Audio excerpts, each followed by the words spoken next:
Hey there, friends. We're reading in Luke, the 7th chapter.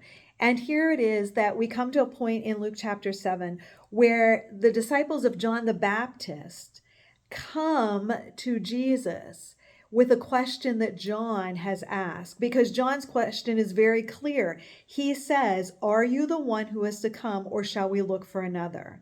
And so, as the friends of John the Baptist go to ask that question, Jesus gives them an answer. Now, Jesus doesn't tell the answer outright and say, "Yes, I am."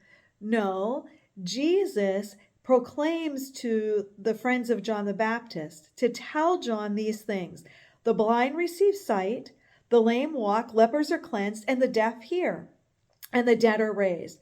The poor have good news proclaimed to them. And blessed is the one who is not offended by me.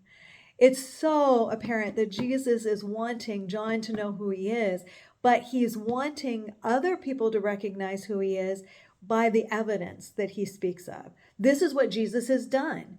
And so, as Jesus says, give John this message, he is not even helping John to know who he is, he's helping other people as well. It reminds me that we are called upon to give evidence to who Jesus is.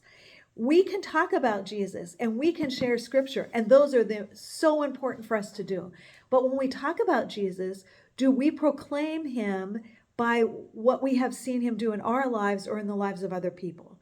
Do we bear witness to the fact that he maybe has walked with us through an illness, or maybe we have dealt with financial concerns and God has provided for our needs? Friends, as Jesus says to John, through his examples of what he has done, this is who I am. So we need to take those same things that Jesus has done in our lives and share them with other people. Because, friends, in a world in which we live, there are people who are going to know Jesus, not just by what we say, but by our witness to what we have experienced of Jesus in our lives.